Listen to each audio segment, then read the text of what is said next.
Protect your DNA. BioPQQ can promote formation of new mitochondria. Infowarsstore.com.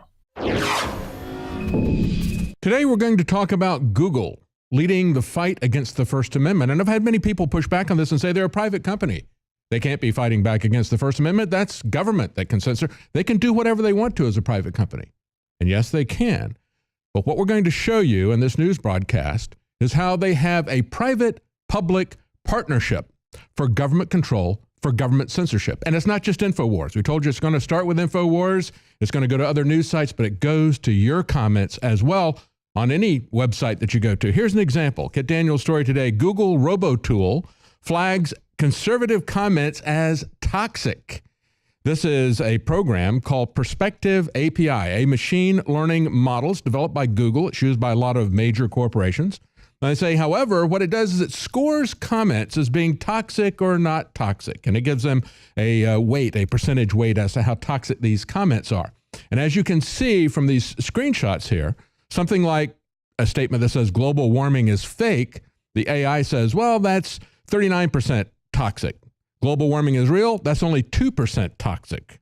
Okay, then you have a bias towards Hillary Clinton from Trump. Trump is looked at as 23% toxic, whereas Hillary Clinton was only 6% toxic. The idea that abortion is murder, oh, that's 62% toxic, whereas abortion is not murder is only 46%. Who's using this? Well, establishment news outlets like The Guardian, The New York Times, The Economist. How do they use it? They want to keep their comments section there so that you participate. Nevertheless, they want to weight these comments, get rid of the ones that they don't like, and it has a very clear political perspective. Now, when these companies work together to suppress a political view, when they have economic benefits that are going to accrue to them when they work with the government, you understand, this is a public-private partnership to censor your speech. It is directed as political speech, and that's what we see happening all over the place. Of course, a good example of this is that this is not anything new. This is something, we had this bombshell screenshots that were sent to us about a specific program. Mike Cernovich sent this to us. I will get to that article in just a moment. But as Jamie White points out on Infowars, this is nothing new. This has been going around for a very long time. While we're just now seeing these revelations about Google specifically targeting us, using us as an example, using a particular story, we're going to talk about the details of that story. He says this is something, as we've been pointing out to you, that as they're setting up their so-called fact-checking and setting themselves up as the arbiters of truth, saying that they have no bias, see, that's fundamentally dishonest. When you go to Google, when you go to Facebook, you don't expect your content to be censored. And I have to say as well that when we look at most of the people who are pushing back against this idea that something is wrong here, they say, yeah, you know, this is a private company, they can do what they want, but they don't support that when it comes to a bakery refusing to bake a cake for a gay wedding if the bakers are Christian. Who has more influence, a local bakery or somebody like Google, who essentially has a monopoly on internet searches? You have to understand that the argument that was made to shut down these bakeries was to say, well, these people have an open public business and they're not allowed to discriminate. They won't use that same standard against Google, will they? Because the government wants them to discriminate against political views. And as they're pointing out here, even though differing conclusions may be presented, we think it is still helpful for people to understand the degree of consensus around a particular claim and have clear information when the sources agree. That was a Google research scientist, Kong Yu. They just need to drop off that G. It's really about conning you. That's what they're really doing. They're saying, well, we're presenting this information and it's being filtered by what's popular, what people are talking about. No, it's being filtered by the political agenda of the people who are running that, the people who are making multiple visits to the White House, speaking with them like Eric Schmidt. They said, depending on who was on the shift, things would be blacklisted that were trending. A former Facebook news curator told Gizmodo, he says, I'd come on shift, I'd discover that CPAC or Romney or Glenn Beck or popular conservative topics wouldn't be trending because either the curator didn't recognize the news topic or they had a bias against Ted Cruz, for example. And he says, I think it had a chilling effect on conservative news. That's precisely what it was designed to do. If you think this is a problem, you should also be worried about their concentration of power that they have not only over the information, but Google is also setting up a concentration of power over your transportation. That is another public-private partnership that is being worked hand in glove with a few privileged corporations and the government. The government wants to control, wants to tax and track everywhere you want to go. And of course, the corporations want to make money. And so they know that they can get their monopolies from the government if they play ball. Now, this is what happened over the weekend. As we pointed out, we've talked about this on the radio show extensively today. Mike Cernovich was sent some information that Google was taking out a major contract to delist Infowars from its search index. So this is very specific. This is very detailed, what they're doing to Infowars. We've got screenshots here. They're saying things like, you should be mindful of where an article comes from. Again, establishing some places as always truthful, others as never truthful. They're going to vote them up as low or high confidence level on the search engines. And the example that they gave, I think, is very interesting. We're going to talk about that in just a moment. But first, this comment here. Important. Negative reputation is sufficient reason to give a page a low-quality rating. Where do they get the negative reputation? Oh, well, that comes from Google, doesn't it?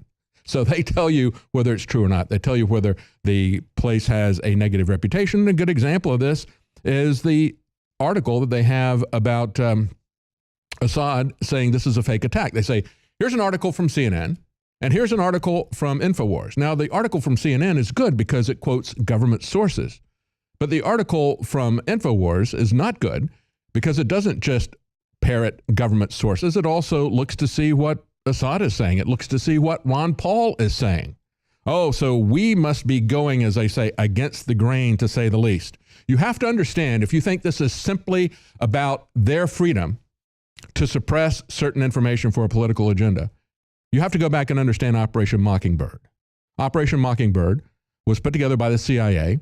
They controlled the news media decades ago to make sure that they control the narrative that you heard. They picked the stories. They picked the narratives about the stories that were going to go out.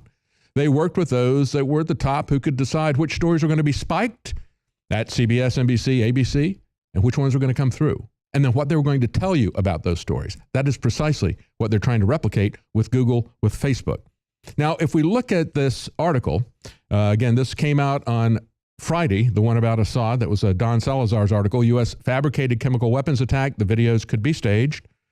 And again, when we reported this, I said at the time, I think that he jumped the shark by saying that nobody died. Clearly, I think people died there, but I think it's interesting, don't you, that they showed the people dying in great detail. Do we see the people dying on the streets as the Islamic terrorists mow them down with the trucks? No, we don't see them slowly dying on camera. If we see any pictures at all, they're blurred out. But these pictures were focused on, and they took immediate action. When you see something like that, when you see it being done by somebody who has no motive, then you should start to question that official government narrative. And now we have, and this came out over the weekend, International Business Time, we have RT, we have Press TV, we have Infowars covering what an MIT expert, a weapons expert who used to work for the Department of Defense, an MIT professor, is saying this is a fake attack. Are you seeing this anywhere in the mainstream media? No. Are you seeing it trending on Google? No.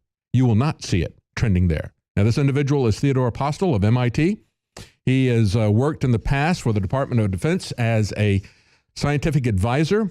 And he focuses on the narrative of this shell. We were told, no, it couldn't have been the Russians bombing a chemical plant and then a cloud going over and taking out these people. No, we saw a crater in the middle of the street. So he says, let's take a look at this picture of this crater in the middle of the street. And here's this picture. He says, if you look at the shell, you see that it was not dropped from an airplane. The damage on the casing is inconsistent from an aerial explosion. It was also not an explosion that went from the inside out. He says it's more likely there was an explosive charge was laid upon the shell that contained gas before being detonated. He said the explosive acted on the pipe as a blunt, crushing mallet. And you can see that in that picture. He said it drove the pipe into the ground while at the same time creating the crater. He said there was no competent analyst would miss the fact that the alleged sarin canister was forcefully crushed from above rather than exploded by munitions within. You understand that? You can look at that picture, the very picture that they say shows that this was something that was dropped by the airplane. He said, no, It wasn't dropped by the airplane. It was crushed on the ground. It did not blow from the inside out. It was crushed to detonated. He says all of these highly amateurish mistakes indicate that this White House report, like the earlier Obama White House report from 2013, was not properly vetted by the intelligence community as they claimed. I have worked, he said, with the intelligence community in the past. I have grave concerns about the politicization of intelligence that seems to be occurring with more frequency in recent times. Now, this is a man who worked as a scientific advisor on the same case in 2013. We've seen this movie before. And he pointed out at that time that Assad was not responsible. The evidence did not suggest that. And that was also verified by the UN at a later date. If we could have taken time to do an investigation, that's what we would have found out. Now, I said before that it is a public-private partnership. What Google gets out of this is money. And when we look at the competition that's going on, this story from Jerome Corsi points out that Soros and Google have been funding net neutrality groups to try to control the internet and to censor Infowars.com. Part of what's behind this move that has been going on between the FCC, whether or not information would be allowed to be sold by ISPs that they're collecting on you, that was spun as an attack on your privacy by the Trump administration. I would prefer that you have control over your own information. I don't want to see people collecting information and merchandising it on me. But of course, that's going on by Google and Facebook. They don't want the competition from the ISPs. That's what's going on here, as well as a competition between different government bureaucracies, between the FCC and between the FTC, the Federal Trade Commission. Then there's another one, the FEC, the Election Commission. And that former chairwoman is now calling for regulation of political speech, very direct as to what she's looking for. She wants to shut down political speech. She wants to regulate it, say that if you have a political opinion about something and you talk about that during the election, that should be considered to be a contribution to somebody. So they want to shut it down on that basis. All of this is pushing us along as we see the attacks in Syria, the buildup in North Korea. All of that is pushing us away from what is really happening here in America domestically, the things that we should really be focused on. When we look at tax day this last weekend, what did we see? We saw leftist groups saying they wanted to see Donald Trump's tax returns. Well, some of us want to see his tax reforms, the things that he ran on, the things that should be changed. And we should think about this as this is the income tax weekend, as some people did. Some people protested in front of the Trump Tower saying, we want to see tax reform. I don't really care about his returns. Do you really care about his returns, or do you care about how much taxes you're paying? See, the issue is that the socialists want to push an agenda of envy. That's the way that they can control you. They don't want you to think about how much taxes you're paying. So some people got in front of the Trump Tower. Another group pointed out that over 104 years, we have seen a dramatic change in the income tax. And we need to think about this as we look at Obamacare. Obamacare started out pretty strong. We saw massive increases in premiums as Obamacare came online, but we didn't see that with the income tax. If you go back 104 years ago, in 1913, they created the Federal Reserve.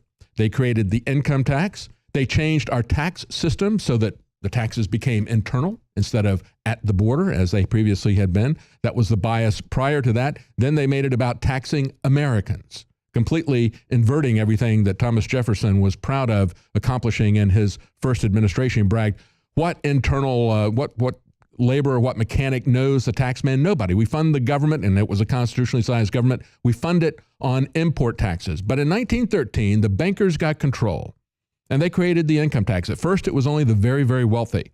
The top bracket was 7%. Now it's almost 40%. The marginal income tax at that time was 1 to 7%. Now it's 10 to 40%. There were 400 pages of tax code. Today, there are 74,608 pages. And here's the key.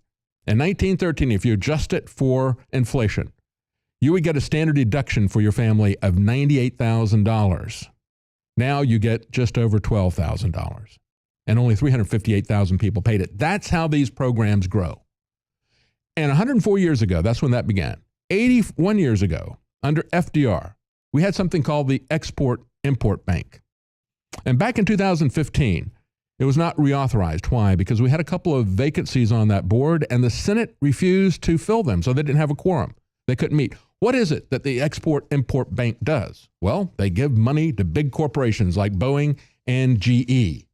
And as Reason Magazine pointed out, contrary to lobbyist talking points, the XM Bank is firmly in the business of big business. On the domestic side, 40% of its activities benefit only one company, Boeing. They're very happy that Donald Trump has now said he's going to revive the Export-Import Bank.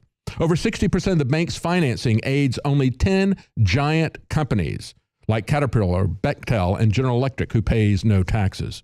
On the foreign side, however, your taxes go to subsidize cheap loans for, in many cases, state-owned corporations like Pemex, the Mexican government's oil and gas giant, or Air Emirates, the airline of the wealthy country, the United Arab Emirates. Do you really want to be taxed to pay for foreign-owned companies? That's what we need to look at. That's the distraction that these military adventures are taking us away from. Stay with us. We'll be right back.